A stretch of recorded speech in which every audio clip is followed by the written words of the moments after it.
We are going to discuss in this video some sources to search for images that we can reuse in our content. Here we are going to talk about the Creative Commons search engine, how to search for royalty-free images or images with some rights reserved only on Google, Flickr, and Wikimedia Commons.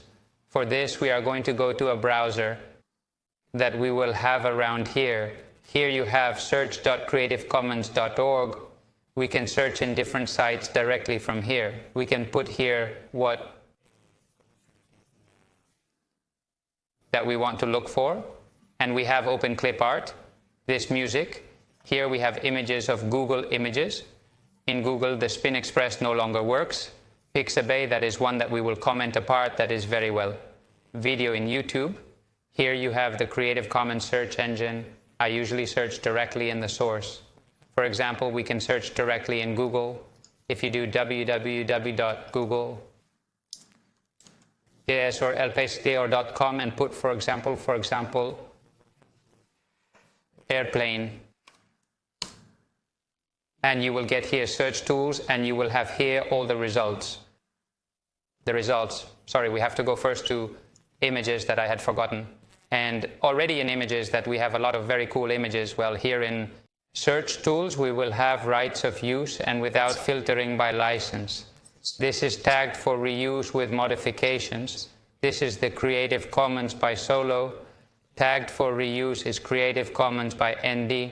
That is non-derivative, cannot be modified. This is the Creative Commons by non-commercial without anything. And this is the most restrictive, which is by non-commercials, non-derivatives. That is, we can share it as long as we do not make money with it.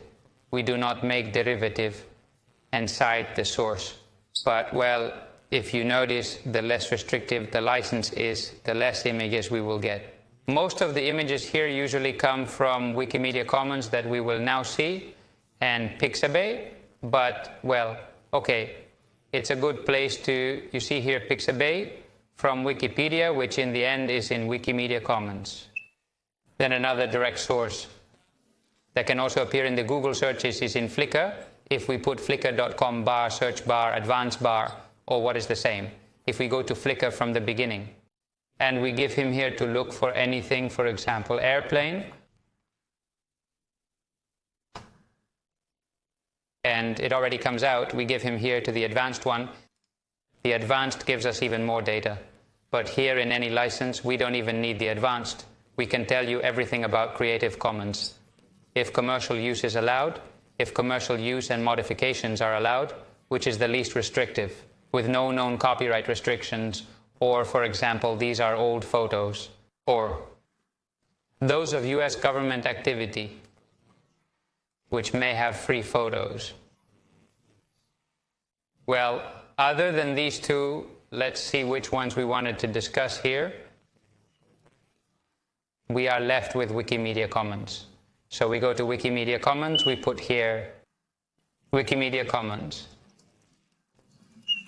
Wikimedia Commons is the site where Wikimedia stores the photos. It is assumed that everyone who has uploaded a photo to Wikipedia or to any other of the wikis or websites of the Wikimedia ecosystem has uploaded it with a license that grants the rights. So it can appear in Google, but let's look here, for example, this photo that is very cool. Or let's look up here, for example, I don't know, for example, train in English, okay?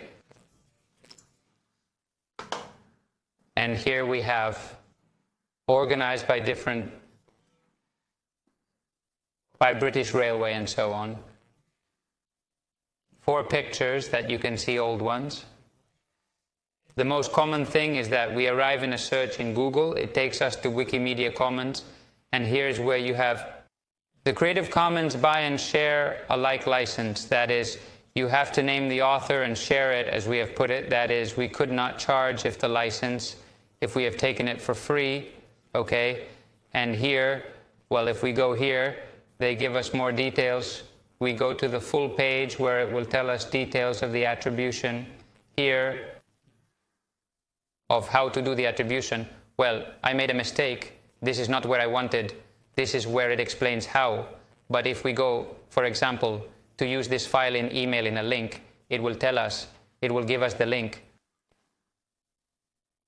Because here it goes to the email, but it would open the email and we would get the necessary text, which you have here in the web. So the link and how to make the attribution, and this is if we have to do it in, this is in normal text, and here we have the HTML code to include all the attribution if we are going to use it in a web. And well, this is the end of this polymedia.